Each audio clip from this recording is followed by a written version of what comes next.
Very good. Okay, I'd like to call this morning's meeting of the Orange County Transportation Council Planning Committee meeting to order. And we'll start with the introduction for those present in the room. Go ahead. Oh, okay. So we have Nicole Farmer from New York State DOT. Yep. Gary Spear, Deer Park. Jason Morris, City Newburgh.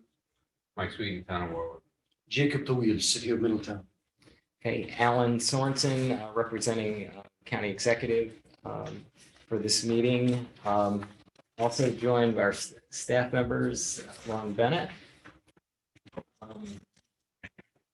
Legislator Barry Cheney, in the back, Rob Harrington, raise your hand, Zach Coleman, Brenda Toledo, and I'm sorry. Herflitz with Green and Peterson Incorporated. Okay, so those are the members present, and then Lauren, those. Yes, on the line, we have John Ravella with the Village of Walden, Supervisor Charles Carnes of Crawford, Jessica Ridgway, who is OCTC staff, Joshua Wojciechowski, who is the supervisor of Cornwall, Martha Bullinger, who is with the Transit Orange, who's also staff, Oluse Faloran, who is with MTA, Ryan McGuire, who's with Orange County Department of Public Works, Sandra Jobson from New York State DOT Region 8, David Lake from Mid-Hudson South TCC, and then I also have Michael Weeks. Michael, what agency are you with? So McGilly Housing and Edsel. Oh, okay, thank you. Yeah, Town of New Windsor representative, Town of New Windsor engineer. Thank you very much. And I think that's, and Scott Manley just joined the meeting. Is there anyone I missed? All right, hearing none, you can also just leave your introduction and agency in the chat as well. Okay. Next, we're going to go. So we have opportunity for public comment. Do we have any members from the public that would like to speak?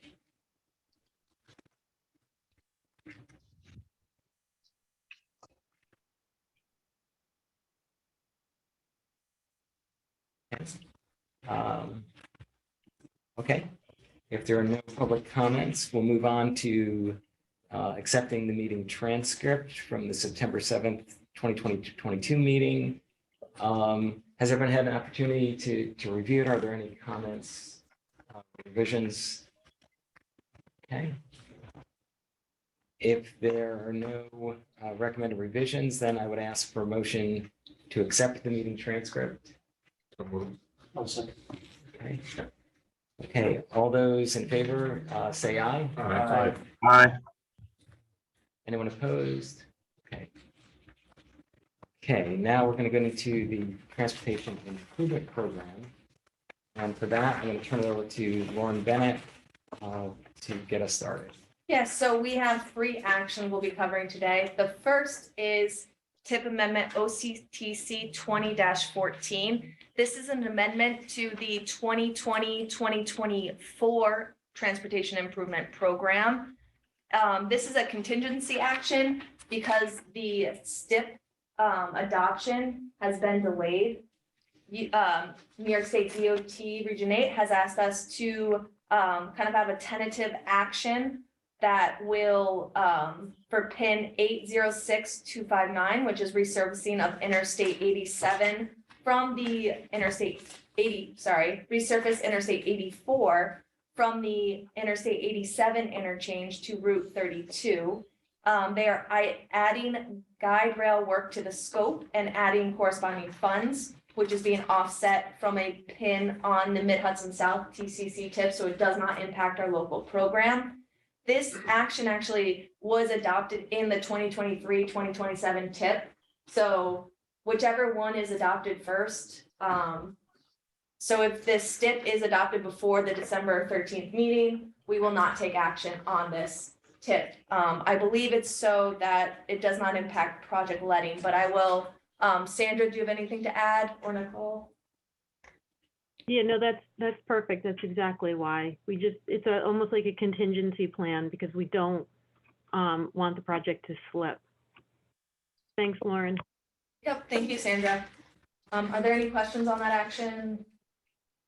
Okay, moving on. So the next action is tip amendment OCTC 23-01. So this will be the first amendment on the OCTC 2023 to 2027 Transportation Improvement Program. There are 3 projects on this action. The first is PIN 800225. This project will be added. It's New York 17A Longhouse Creek Bridge replacement in the town of Warwick. So this is a NISDOT PIN. It's being offset with funds from the Mid-Hudson South TCC's TIP, so it will not impact our local program. The next project is PIN 876287, which is a TAP project that was recently awarded to the town of Crawford during the last TAP solicitation. So that will also be added onto the TIP. The third project was originally part of the administrative modification that was sent out. So this PIN, Orange County is the project sponsor, and they're asking for more funding.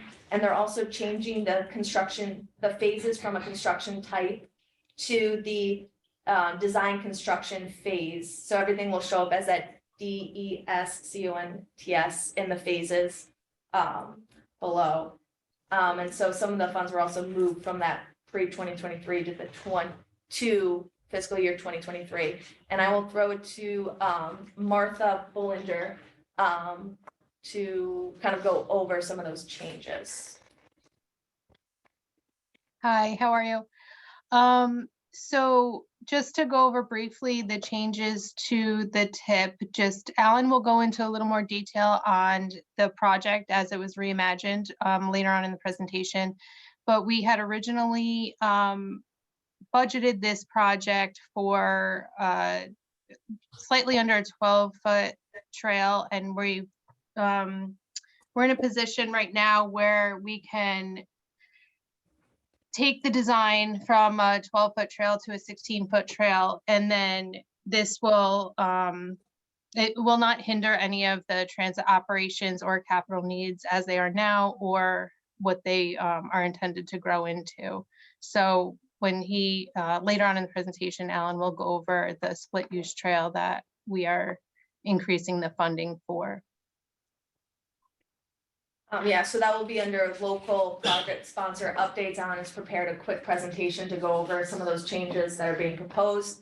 But there is a funding net increase that's being included in the TIP amendment. So this amendment will go out for 14 days of public comments starting tomorrow. That 14 days extends into December 13th, which is the next meeting date. So there will be, technically the public comment period would end at the end of the day on December 13th. So we asked the council to consider this action at the next policy board meeting, and you would adopt the action barring any significant public comment that comes in between the adoption and the end of the public comment period, which we try not to do, but it has happened before. Where's the increased funding coming from? We have it in the FTA 5307. Are there any further questions on the TIP amendment itself? The Longhouse Creek project, what's the dates? Is that 23, 24? Do you want to open that up?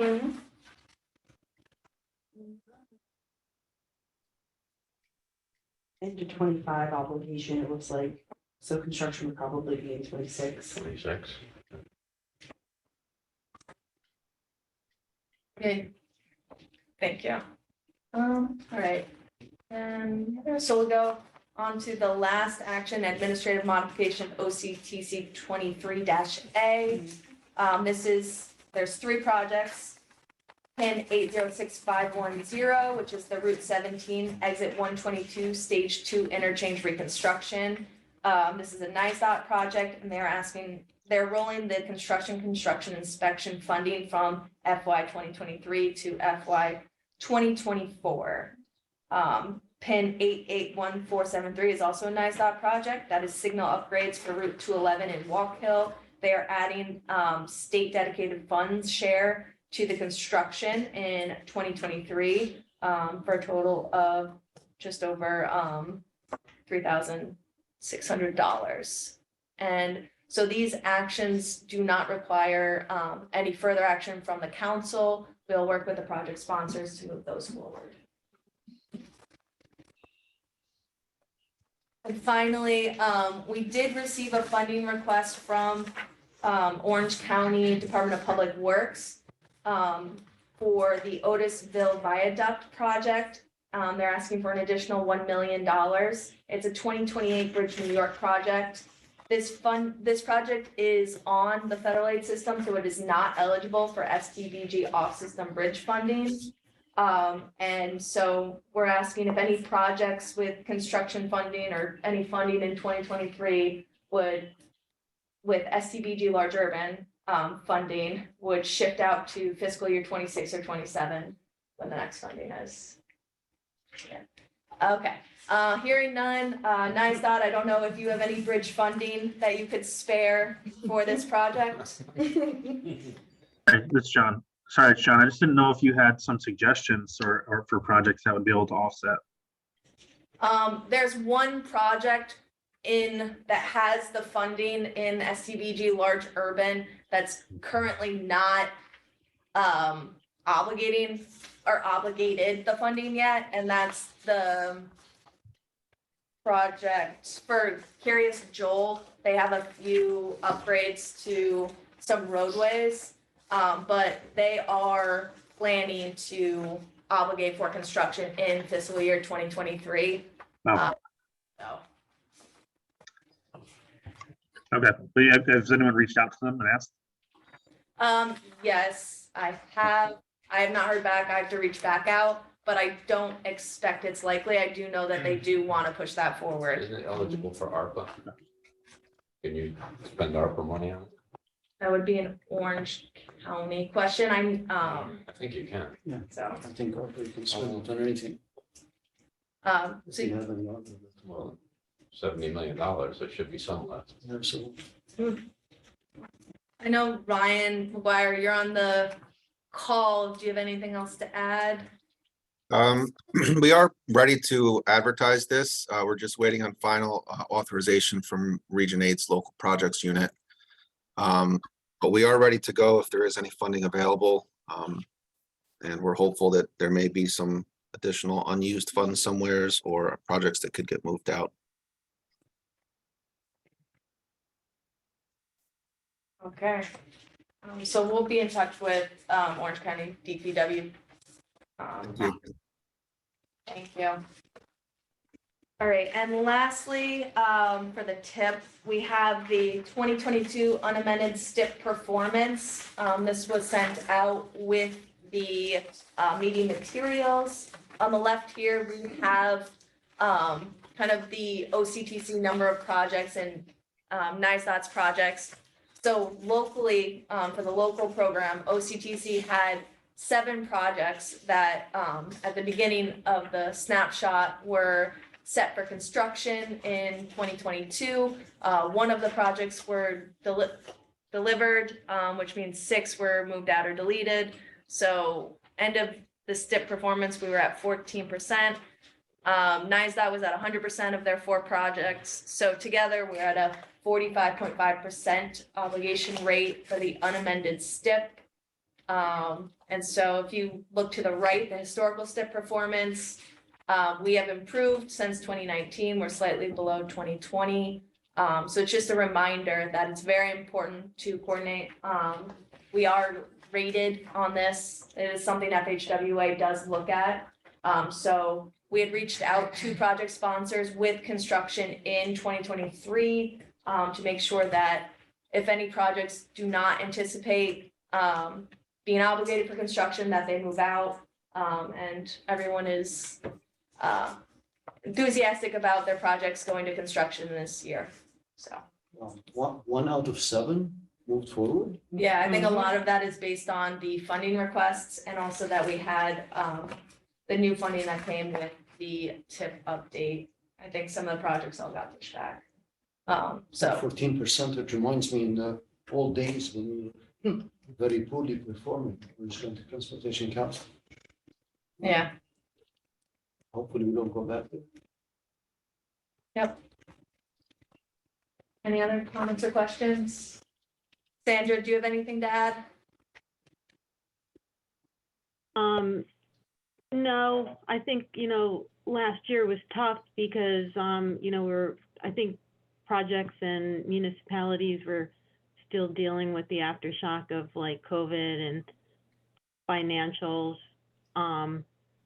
So, I'm hopeful, like you just mentioned, it's very, very important that we put some effort into right sizing the upcoming year. So like right now, I think we still have an opportunity to look at the projects that OCTC has on their tip to be delivered in 2023.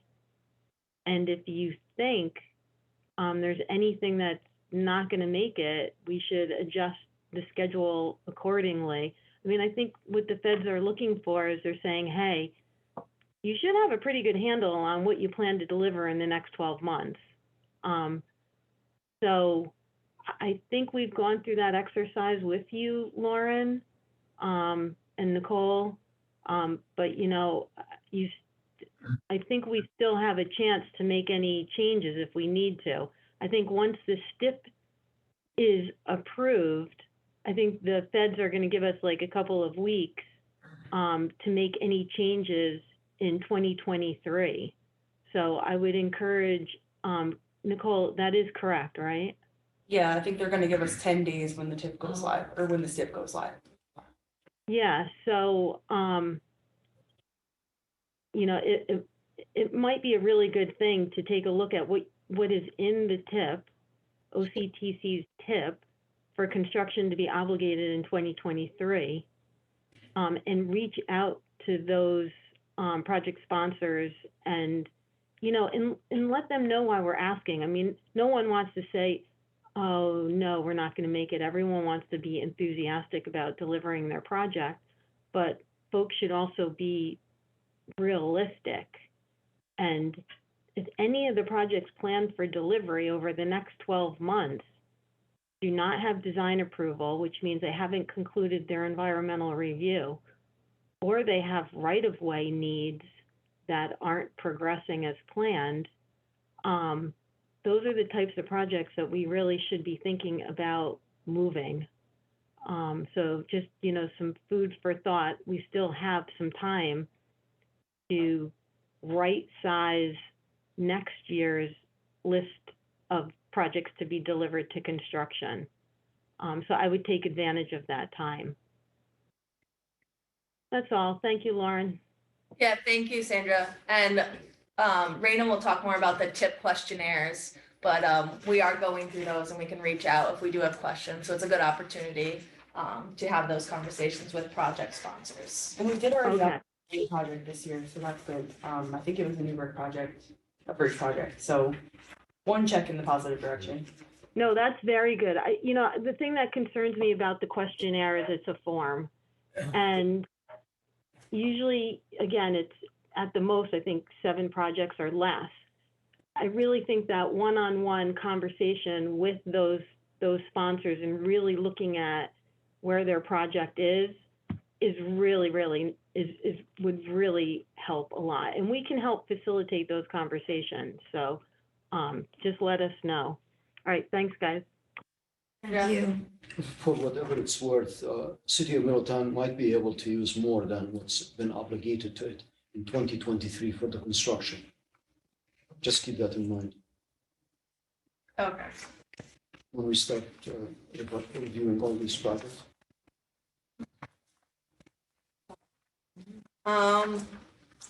So next we have Transportation Improvement Program, local project sponsor updates, and I know Alan had a presentation on the Scunnamunk So we'll let Alan get that presentation, and then any other project sponsors are welcome to give updates. Yeah, I thought this was a good time just to brief the council on where we are with the project. Just a quick overview of the Scunnamunk Trail project. It's a 10-mile stretch of the former Erie Railroad that runs from the Moodna Trestle in Cornwall to Camp LaGuardia in Chester.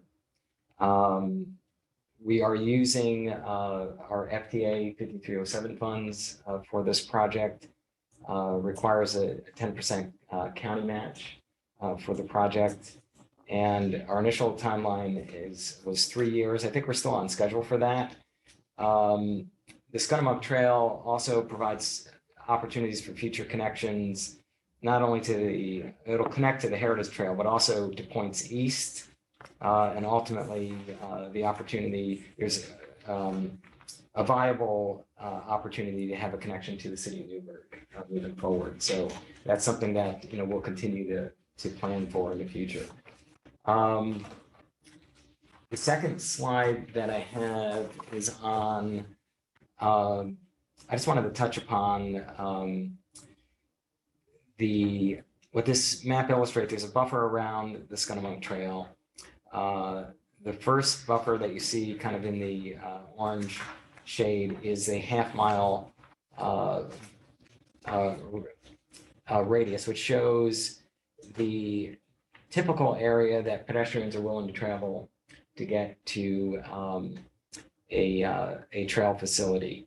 The larger buffer that you see is 3 miles, which is the catchment area for bicyclists.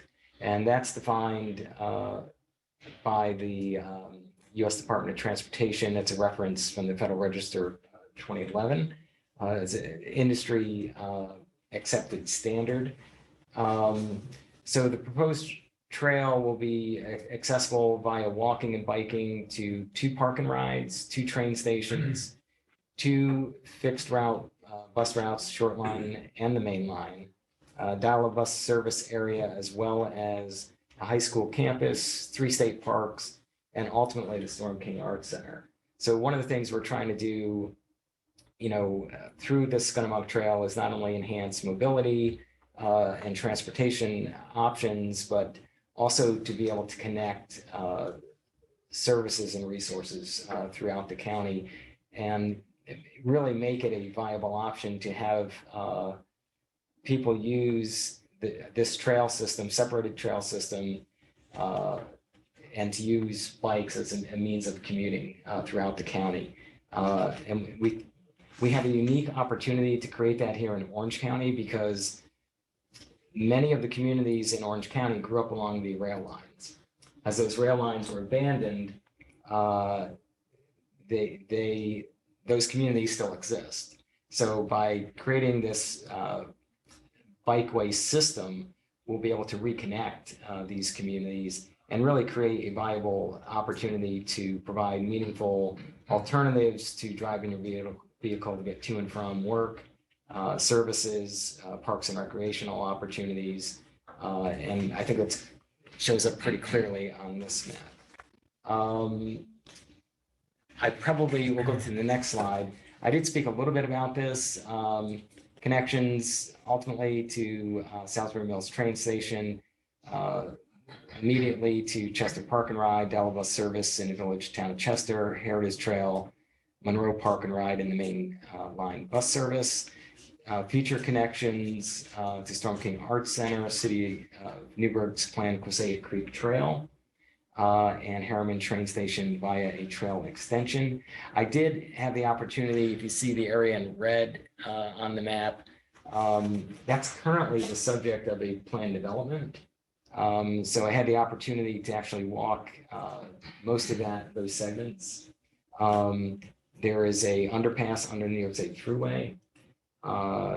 There is potential opportunities to connect to the Salisbury Mills train station via 94 for a very short distance. I think it's less than a half mile.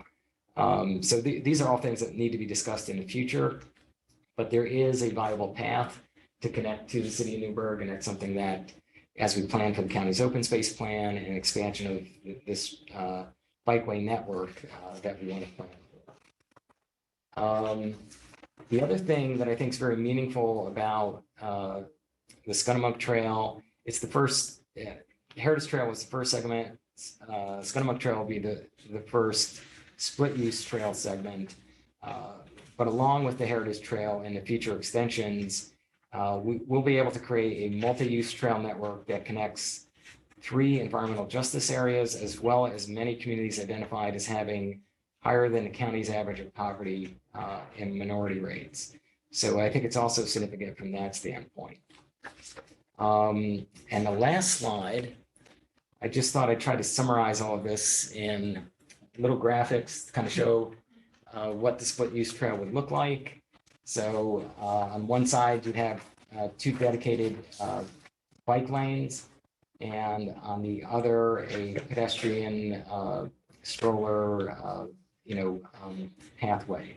So what it allows for is more of a stress-free ride for bicyclists who are commuting, also for pedestrians who are just, want to stroll, walk leisurely along the trail. So it avoids those pedestrian bicyclist conflicts. So this is a quote that I found from the USDOT. Safe non-motorized transportation options combined with access to public transportation are critical components of the transportation network that connects people, especially low-income households, with jobs, education, and essential services, providing ladders of opportunity. And I think that this system will really be taking a meaningful step forward in achieving that objective. Originally, we envisioned the Scunnamunk Trail as a 12-foot shared use trail, proposing it as a 16-foot split use trail capable of safely accommodating bikes and e-bikes to facilitate commuting by biking. Wider width will reduce bicycle pedestrian conflicts to create a stress-free ride. Increased bicycle will result in increase in bicycle miles traveled, reduction in vehicle miles traveled, and reduced greenhouse gas emissions. A goal is ultimately to create a countywide bikeway system, the bikeway, that allows people walking and biking to travel fully separated from threatening automobile traffic. The bikeway will connect neighborhoods, allowing people to reach their destinations, employment services, parks, on traffic stress-free routes for walking and biking. We ran some initial numbers on this. Nearly 1/3 of the county's population of 401,310 persons would reside within the walk sheds, bike sheds, and access sheds of the completed countywide system. We think that's very significant. And the bikeway would connect to most of the EG communities in Orange County. Lastly, we think the bikeway could stimulate new mixed-use communities along its route. And the evidence that we're already seeing of that is a planned development in Cornwall, which is in that area that should have been red on the map. So that's the quick overview, and I guess we can open up to questions or comments, and then we can move on with the rest of the agenda. Okay.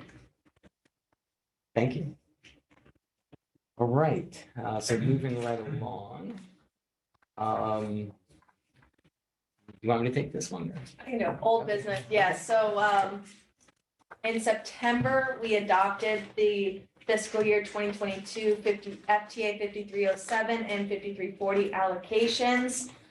I made a mistake on the attachment. I accidentally transposed the 2021 amounts on the MTA, and then the 2022 amount got pushed down to New Jersey. So you'll see the yellow is the correct amount. We're asking the council at the December meeting to take action on 2 resolutions. The first will rescind the OCTC resolution 2022-09, which inadvertently adopted the incorrect amounts on attachment 1. And resolution OCTC 22-17 would adopt a new resolution with the correct amounts in attachment 1. So we have provided language on that in the draft resolutions. So we can either talk about it now if you want to, or if you want to take time to read over those resolutions. If you have comments or questions, please let us know. We can make any updates to those resolutions. So I apologize and I appreciate. No need to apologize. Simple technical correction, and so just ask that when we get to the December meeting, that we got things. Yes. All right, so if there's no questions, I think we can move on to new business. So the first we have, we are planning on, we're starting the process of updating the Unified Planning Work Program for the next state fiscal year. So we wanted to kind of bring some of the priority tasks that we're looking at to the council for your review, kind of a discussion opportunity on this upcoming fiscal year or state fiscal year. And that way in January, when we bring the draft and the budgets and whatnot, it won't be the first time we're discussing the UPWP. So what is the Unified Planning Work Program? It is the annual work program for the Orange County Transportation Council. It describes planning and administrative activities programmed to be undertaken during that state fiscal year. The annual cycle is April 1st to March 1st, so it follows the state fiscal year. It is a required product of the U.S. Department of Transportation for MPOs. It includes planning activities that address issues related to maintaining and improving the county's transportation system and overall quality of life in accordance with the OCTC's LRTP Long Range Transportation Plan. So we just want to give a brief kind of timeline on the UPWP.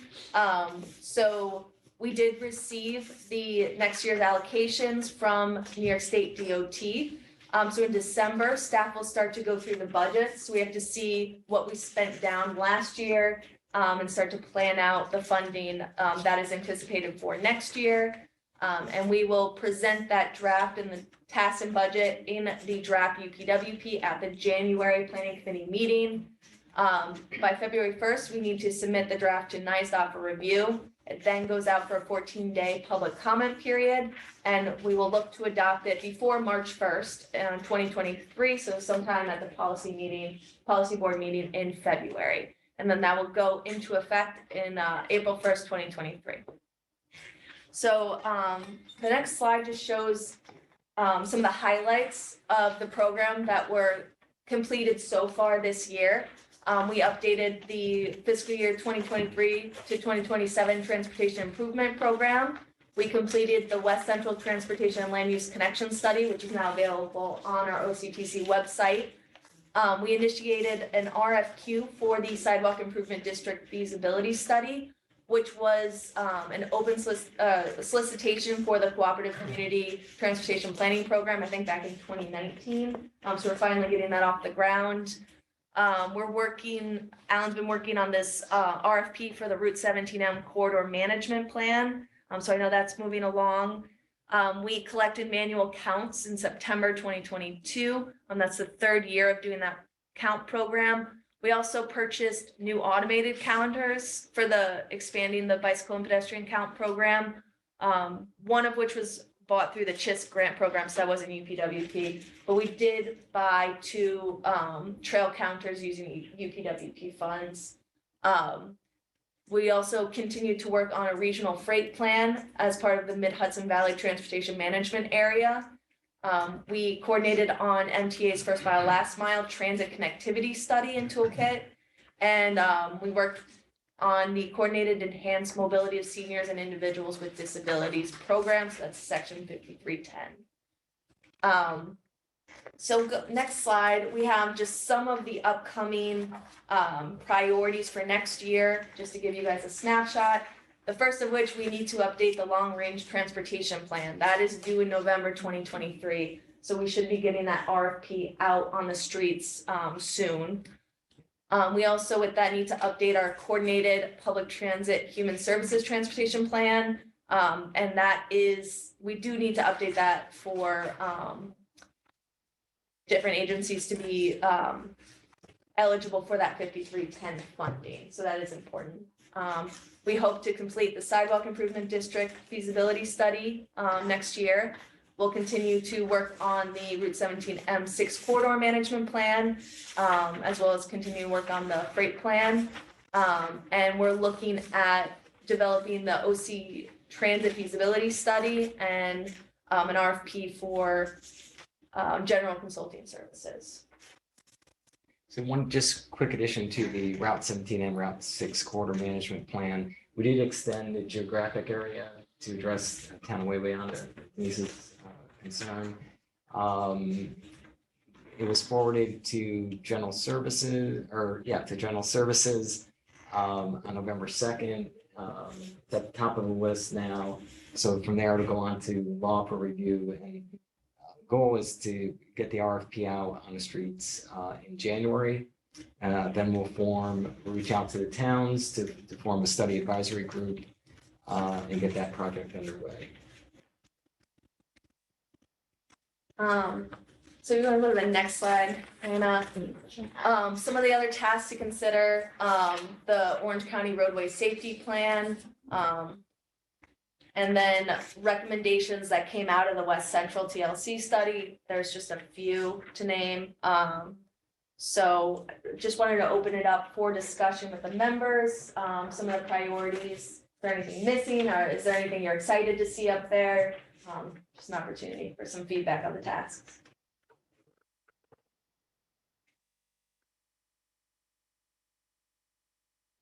All right, I'll note that as approval. All right, so we will, I guess I would ask, when is the transit feasibility study earmarked to start? Like, so would you aim to get a consultant next year and then start it, or? That's my goal. We're definitely understaffed at the moment. So we'll be re-advertising. But that is our goal, and I'm thinking of a few other options of, perhaps just bringing someone in to help us get that project off the ground for a few months. So it is a priority. We see the need. We're currently, the Middletown Transit redesign project's currently underway. Rob and his team have been coordinating that. I think there's been a lot of good discussions there. So maybe I think the consultants are, getting us to kind of look at it, the existing routes in a little different way to enhance the connectivity from the residents and employment and services. So we see the benefit of doing that study. And when you think about the county system overall, it's I always forget if it's 15 or 16. We have different bus operator contracts, but just the system of that nature, precludes certain opportunities to connect people from one part of the county to the other. It's just the nature of how it's structured. So I think that would be the benefit of doing the countywide study would maybe give us a blueprint for thinking about it a little differently. And so I definitely see the importance of getting that underway. So. Thank you. all right, so OCTC staff will work on the draft and we will prepare a presentation for you at the January meetings. And I see Jacob here. I'm going to reach out to Jacob. We've got to set up a meeting on the transit hub. Just to Yes, Kind of- absolutely. Yeah. look at the path forward on that project. Yes. So the next topic we have is bridge funding. So we just wanted to give a brief kind of snapshot of bridges in Orange County. So I'd like to thank Donna, our GIS technician, who put these maps together and statistics.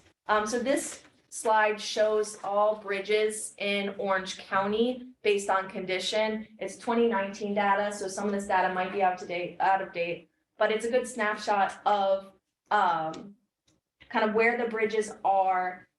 So we have 462 bridges, excluding railway and bike ped only bridges. 15% of which are in poor condition. NISDOT and Orange County own the largest percentage of bridges, with NISDOT owning 42% and Orange County owning 32%. And then the next slide shows Orange County bridges on the off system only. As a reminder, the off system bridges are highway bridges located on a public road that are other than a bridge on a federal aid highway. So there are an estimated 212 bridges on the off system network. 14% are in poor condition. Orange County has the highest rate of ownership at 71%, followed by towns at 19%, cities at 6%, and then villages at 4%. So you can see the breakdown of that. So I'm sure why everyone's here to talk about the actual funding. So there are 2 bridge funding sources currently available. Oh, sorry, go ahead. No, I'm just going to, I provide just a quick overview. We sent out the letter on November 6th, just apprising all the members of this opportunity for Bridge New York funding. Orange County's target will be 6.25 million for half of the 5-year program. At least 2/3 of that funding needs to be allocated program for off-system eligible projects. Eligible projects include bridges and culverts, but for the funding that's allocated for Orange County, those specific funds are earmarked for bridges. We are recommending to the council that we follow the existing MPO guidance for the review of those applications. We have selected a scoring team. So we'll have Ryan McGuire from Orange County DPW, Lauren and I representing Orange County Transportation Council, Highway Superintendent Mears from Montgomery, who represent county, a county highway superintendent. Sandra, and I think Nicole from New York State DOT, and I believe there's someone else from the state.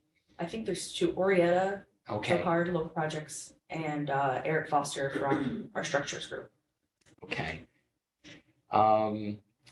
So there are, some of this may be covered in the slides, so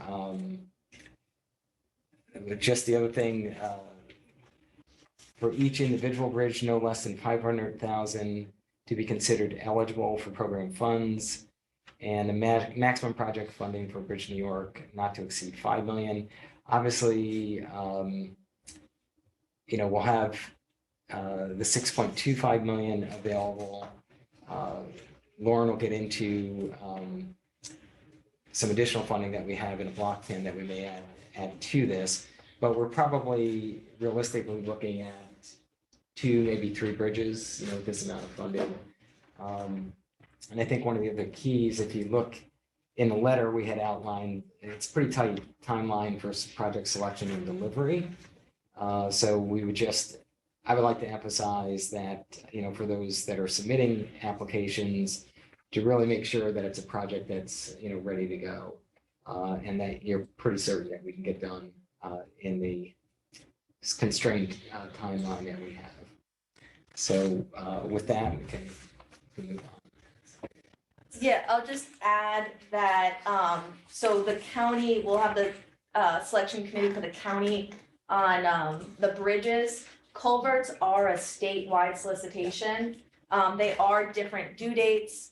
If you want to go to the next slide. So bridges are due January 20th and culverts are due January 13th. All submissions should go to the Region 8 Bridge New York email. And please visit the DOT Bridge New York page. They have a lot of really good information there. The bridge criteria, I think scoring, it's all the information's there. If you have questions, please reach out to that Region 8 Bridge. So R08.bridge bny@dot.ny.gov. So any questions and submissions should go to that email address. You can also reach out to OCTC staff. We'll probably just push you to the email address, but so there are resources available if you do have questions. Sandra, do you have anything to add on Bridge New York? I do not at this point. Let me ask a question. So what's the process going to be? Do you have to have the bridge designed? Is it when you, Alan said, ready to go? Do you want, or are you going to go through the design process with LPU and the whole scheme? Is that the deal? Yeah, it's like a regular call for projects. So once the state local agreement is signed, you have 24 months to get to construction. So yeah, that should be enough time to get through the environmental process and get your right of way. But if you've done some studies on, so I have a failed bridge shut down. And if you've done some of the studies, you don't get penalized, well, correct? you'll get penalized, or no? It would help you, right? If you've already done some work. That's my question. So Well, I don't like answering some of these questions on the fly because I don't know the specifics of your project or what you've done.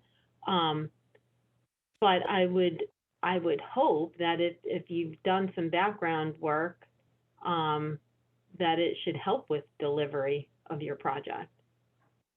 thank you. Yeah, I think my biggest concern would be, if there were right-of-way acquisition issues that haven't been resolved, it takes. So, Yeah, I will add, I believe in the past, the Bridge New York had a required pre-application kind of review process. There is no pre-review this round. So if you do have questions, please reach out to that email address and ask, because it's no longer as part of that process. So I encourage all members, if you have bridges, if you have questions, please reach out to the Bridge New York email. Or look online to see if any of your questions are answered online. Yeah, and one important thing to note, something that they are keeping is that, and since it looks like OCTC is going to be following the guidance that's been outlined by New York State DOT on project selection, is if you're using our application form, you do get extra points if you have an engineer PE review your application. So I think that's important because that kind of ensures that there's some level of technical review of the application, based on schedule and, right away and, any special engineering issues. So I just wanted to note that one. Thank you, Sandra. Are there any other questions on Bridge New York? Okay, so the next funding source that is available is the, oh, sorry, yes. In the past, if a town, county, city, village had put in an application that was denied in previous years and they resubmitted, they used to be given extra points on resubmittals. Is that going to be considered by the council on this round?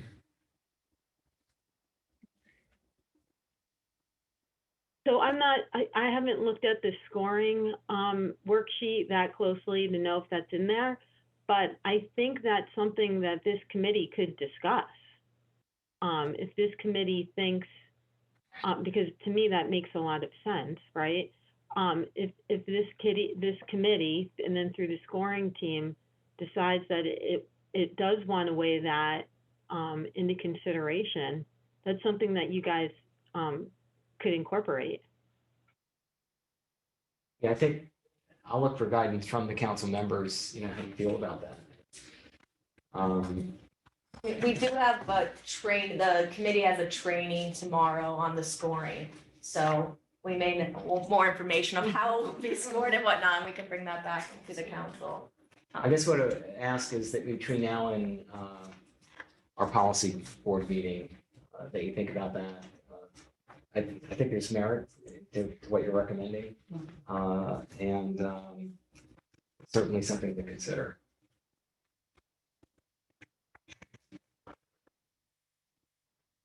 Okay, so no further questions. We'll go on to the bridge funding for the OCTC local program.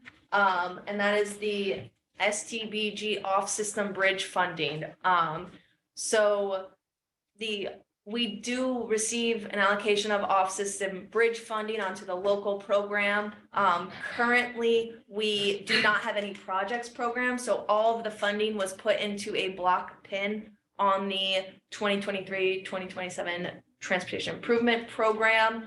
So it's just over 800,000 a year. So staff, we could do a separate call for projects and solicitation on off-system bridge projects. For administrative purposes, there is an opportunity to do kind of combine the calls. So we can allocate the funding based on applications we get from the Bridge New York. So, Great idea. okay. Yeah. Is there anyone opposed to that idea? Okay, hearing none then, we will then, oh, go ahead, Sandra. No, I think that's a great idea. There's another thought that I had I wanted to share with everyone is that by Bridge New York going through the MPO planning process this round, it also allows, if a project comes in underfunded, it gives the MPOs a lot more flexibility moving forward to potentially help those projects. You know, I think when we first started this meeting, you have a Bridge New York project that's, you know, really struggling with finding additional funding. But this new process will help alleviate some of those challenges. Now, of course, we still want to pick projects that are, you know, well estimated and don't need to come back for more money, but you know, things do happen. So Lauren, I was wondering on this, are you guys thinking, again, maybe just looking at the first 2.5 years worth of funding? You know, so you'd have about, I don't know, 2.3, something like that, million to add to the call for projects? I think so. We haven't talked about it yet. There's that possibility. It really depends on, I guess, the submittals, the submissions that we get in the region. That's something that we'll have to consider. Okay, good. Yeah, and you know, right now it shows, you know, it's very like, oh, you know, 800,000 each year, but of course we have a lot of we have some flexibility there. So, all right, great. Thanks, Lauren. Thank you, Sandra. The biggest difference with the off-system Bridge New York funding would be 95.5, and the off-system bridge funding off the local program will be an 80-20, 20% local match versus the 5% local match. So that is something to consider, and we'll have to discuss if we're doing the solicitations together, how we weigh that moving forward. Yes. All right, so that's off-system bridge program. So the match money that you're talking about could only be used on the off-system, not on the bridge, all of the Bridge New York projects, correct? Oh, so you mean, no, I don't think you could match your local with an off-system. Is that what you're asking? Yeah. Sandra, am I correct in that cannot be, the federal funding cannot be the local match? Yeah, correct. No, really, to be honest with you, I wouldn't overcomplicate this. The funding that you're seeing on the screen right now is exactly the same funding that we're basically handing out through Bridge New York. The only difference is how much the locals will need to match. Yeah. So with Bridge New York, you're only looking to find local funds at 5%. With the OCTC off-system bridge funding, this funding here, you would need to participate with more, up to 20%. Mhm. But there's always the opportunity for Marchicelli as well, so. Okay. Right. Thank you, Mr. Litz. Next, we're going to go on to, any other questions on this topic for New York? Sandra, thank you. Next, we're going to discuss the environmental justice. Yes, so on Wednesday, the Village of Curious Joel reached out and asked that this be added on to the agendas. This is a new item. And we received a letter and Mr. Zeganin had asked for this to be read into the record. So Jessica, are you there? Can you please read the letter into the record? I can. Can you hear me okay? Yes, we can. Yes. Thank you. Okay. This is dated November 10th, 2022. The subject is Orange County Transportation Council Environmental Justice Areas Criteria. Dear Ms. Bennett and members of the Orange County Transportation Council, as a member of the Orange County Transportation Council, OCTC, I had submitted a written request for consideration by the OCTC Planning Committee for an amendment to the OCTC's Long Range Transportation Plan 2045 and the 2023-2027 TIP plan. Specifically, we requested consideration of an amendment to the criteria used to define environmental justice census tracts in Orange County. Unfortunately, I was unable to attend the most recent prior council meeting due to the observance of the Sukkot holiday. However, based on your response, it is my understanding that the submitted recommendation was not included in the final plan brought before the council for adoption. You have provided excellent information in your response. At this time, I am respectfully requesting that the council place the subject on an upcoming agenda for discussion and ultimately place it on a council agenda for consideration. The environmental justice areas criteria included in the 2023-2027 plan and the proposed amendment are summarized below. Current criteria. The recently adopted 2023-2027 TIP states that the census tracts that were identified as having a higher rate than the county average for both low income and minority populations are considered environmental justice areas. Proposed amendment. The proposed amended language for the environmental justice area criteria is census tracts that were identified as having a higher rate than the county average than those census tracts that have a higher rate than the county average for low income populations or minority populations.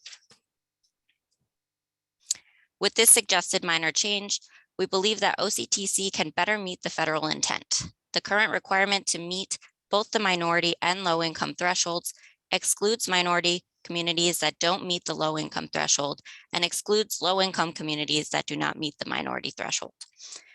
Executive Order 12898, quote, federal actions to address environmental justice in minority populations and low income populations, February 11th, 1994, EO 12898 or EO, requires each federal agency to quote, make achieving environmental justice part of its mission by identifying and addressing, as appropriate, disproportionately high and adverse human, health, or environmental effects of its programs, policies, and activities on minority populations and low-income populations, end quote.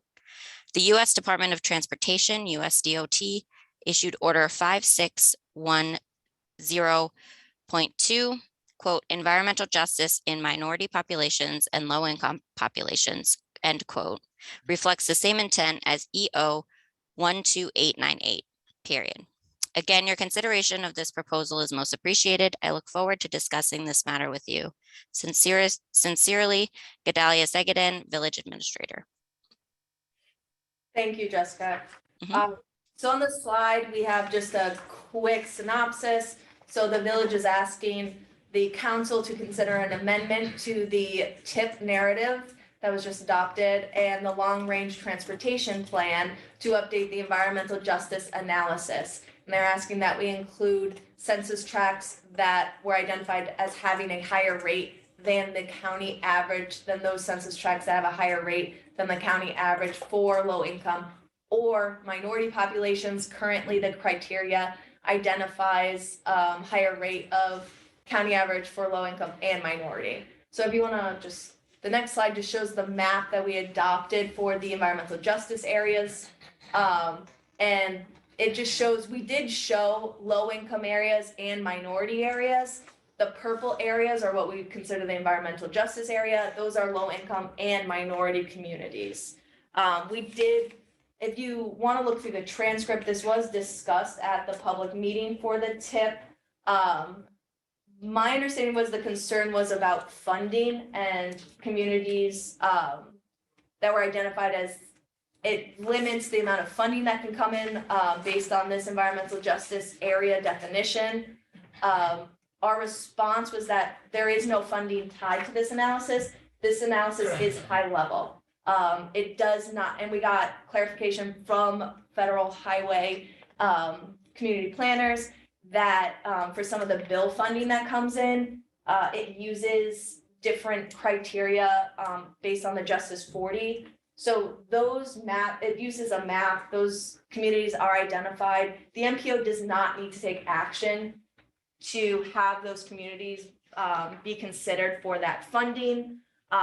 We also do not have anything in our TIP selection that ties environmental justice areas to funding. So my response in the TIP narrative was that if we did tie this to funding, which I believe, as we update the TIP selection process, I think that's a priority coming up for the council, that we would look at this and kind of define the best way forward for environmental justice areas. But I understand Mr. Zegadin's concern with the and being used instead of the or for poverty or minority communities. So if you want to go to the next slide, there are some options that this just gives a kind of just a brief overview of what I went through. So wait, go back one, yeah. So we can consider the amendment process for the long range transportation plan and for the TIP narrative. We also have an opportunity to update it as part of the TIP selection criteria, and we can adopt that TIP selection criteria in the TIP narrative and make the changes then in one amendment. We also will need to update the long range transportation plan this year. So there's also an opportunity there to update the environmental justice analysis instead of the amendment. But I mean, we didn't get because this was added later on after the agenda went out. There is some information that we can go back and gather, like what other MPOs do for environmental justice. We can reach out to federal partners for best practices. They have released a lot of new information based on equity instead of as a new consideration. There's also a lot of new equity mapping tools that are out there that are developed by the federal and state government. I think I have a list of like 7 just off the top of my head. So that is something we can also look at and provide to the council so you can see the differences in some of these mapping, I guess, exercises and what different areas are considered for equity and environmental justice. So there's a lot there to consider, but I guess I would maybe just ask the council members, or is there any initial reaction to Curious Joel's request in terms of what they're recommending for the amendment? Looking at the map, I can look at it. You can look at it multiple different ways. Maybe Rain, if we can go back. Absolutely. So, with the environmental justice areas that are currently identified using both criteria, there was, the one anomaly that jumps out is West Point shows up as environmental justice area, probably because of the base of the. Well, I would say for this analysis, though, you really, in the TIP narrative, we just looked at projects that were planned and we looked to see that there's no adverse impacts. And so most of the projects, I believe, are all intersection bike ped related or bridge related. I know we reached out to you, Jason, on one of the projects to make sure there were, because it's in an EJ area, the Lake Street Bridge, and you were making sure that there's room for a bike ped connection to the Quasay Creek Trail, and there's sidewalks on the bridge.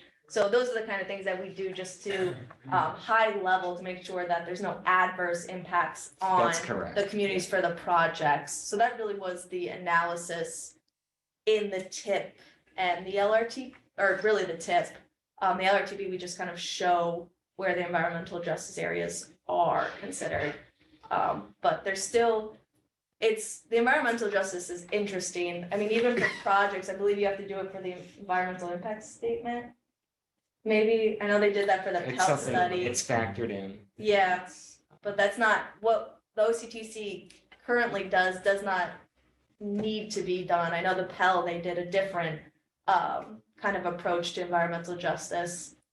We have to factor it in, yeah, when you have a project that's in an environmental justice community, you have to consider the potential adverse impacts to the community moving forward with the project, as well as potentially beneficial impacts. So, I think it's something I'd like the members, to think over.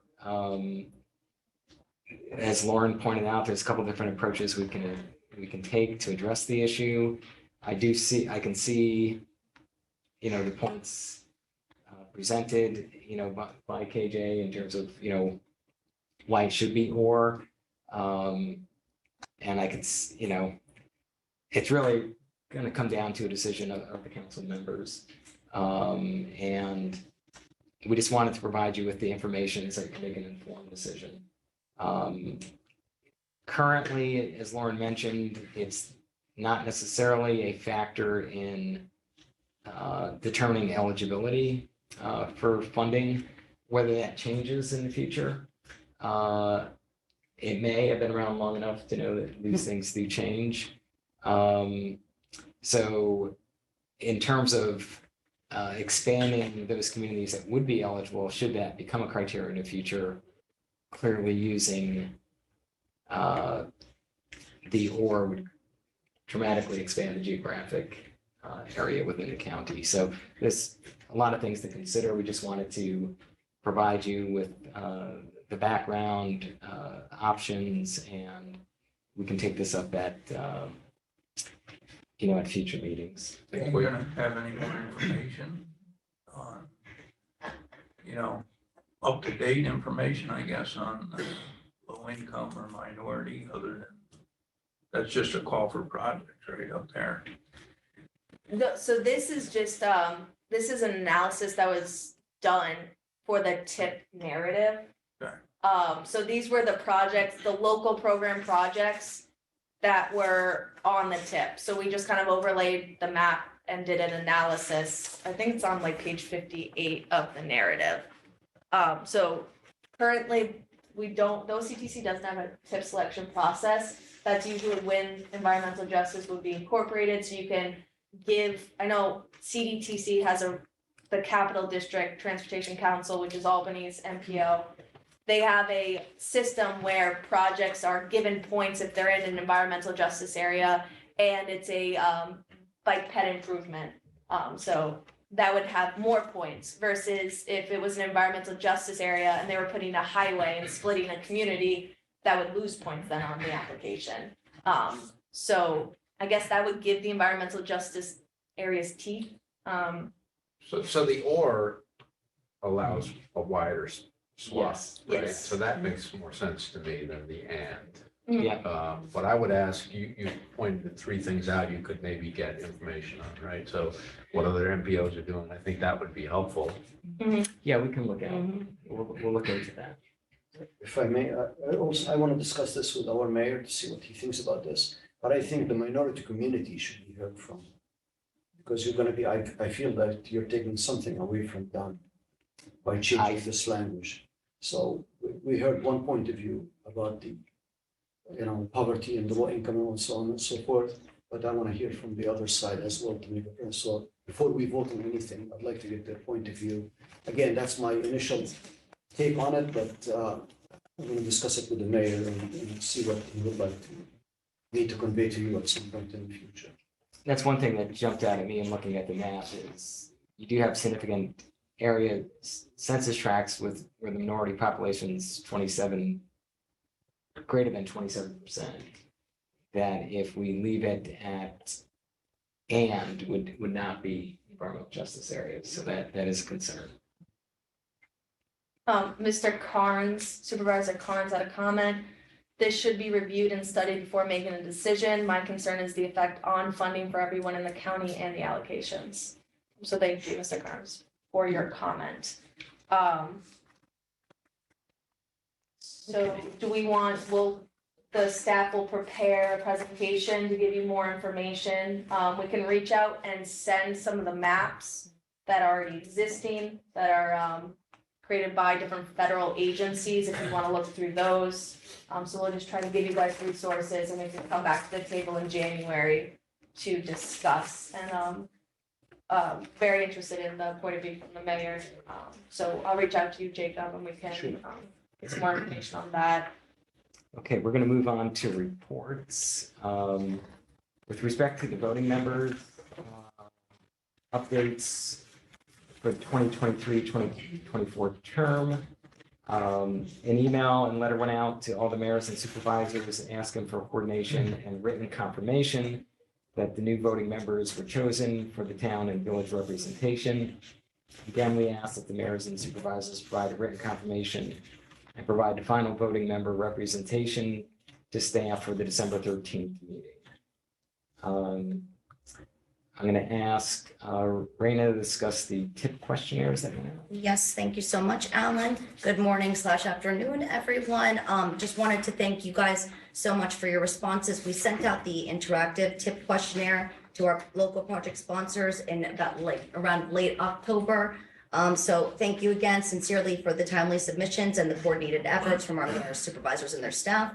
I think we're only missing responses from one local project sponsor, so we'll be reaching out to them.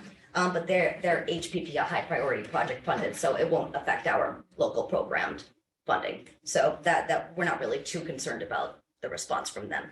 But we are going through them, and if we have any feedback or any kind of comments or questions or inquiries, we will be letting you guys know individually, so in response to your submissions.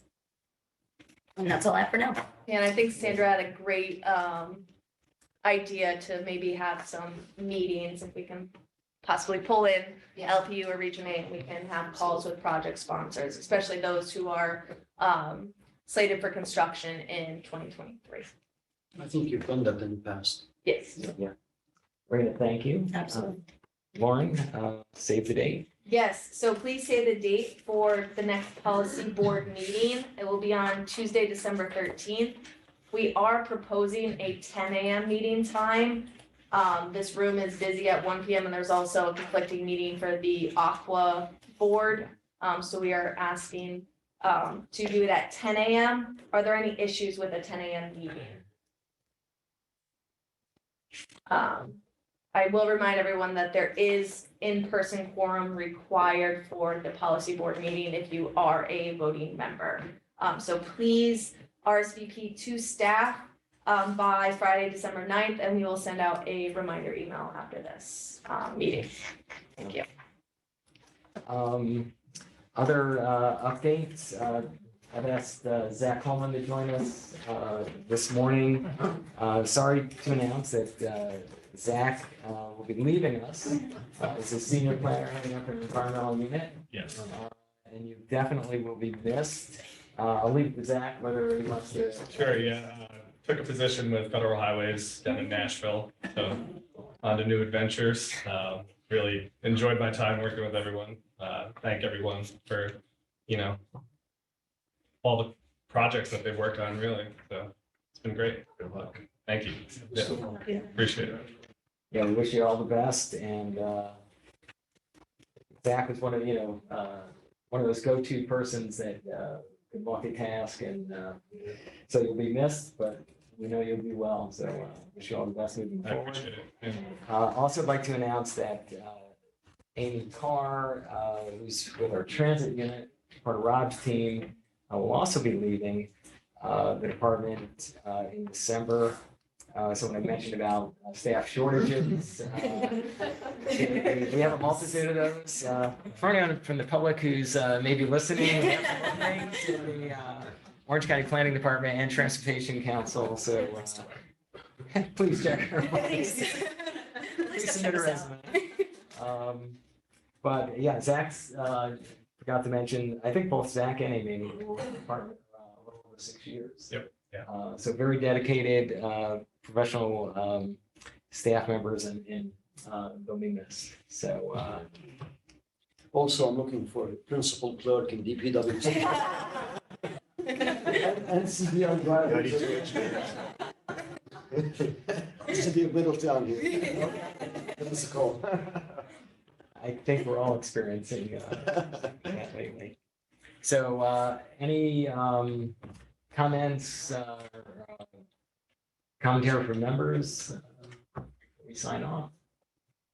I just had a quick, Sandra, do you have an update on the Route 17 EIS? No, unfortunately, I don't. But we could, I'll talk to the project manager and see what I can get. Great, yeah, I can reach out to you, but maybe if we could have one for the policy board meeting. Yeah, I mean, I do know they're still working through the, to get the consultant on board, Okay, but I really don't know anything beyond that. okay. Anyone else on the line or agencies have any projects they want to give updates on? Should I do the Harry? MTA? Roll call. None, please. Oh, yeah. Okay. New York State Thruway Authority. I believe there's a new member on. I think we may have new representation from Thruway. I think the Port Authority may be occupied with, that's where Harry is. I Oh, forgot to yes. mention today, Harry's over at Stewart Airport for a presentation on a potential rail connection to the airport. So I told him, please bring me back some maps. I'm kind of curious how they're proposing to accomplish that. Ryan, any other comments from DPW? I just had an update on the Farmingdale Bridge project. We did select a consultant. We're working through getting into contract at this point. And then just to remind everyone that we are looking for some funding. So if you could think about it for Otisville, we'd appreciate that. Okay. Rob, Transit, yeah. I just want to comment that we had every 3 years, the Federal Transit Administration does a triennial review, which is where they come in and audit all our books and like documents and that sort of thing. And it's a long process. It started about a year ago. We had our exit interview last month, and there's 23 areas they look at. Each area has dozens of potential deficiencies. We had 2 findings, which is above average. And so I wanted to acknowledge the work of the transit unit, to pull that off with everything else we have going on, like Scunnamunk and Middletown redesign and all our regular daily chores, so to speak. So I'm proud of the work that the transit unit did, and we're addressing those 2 findings. One is almost completed now. We have until early spring to get them addressed, and we're confident we'll get down with them. Yeah, there are very minor issues, and Rob, you and your team did an excellent job with that.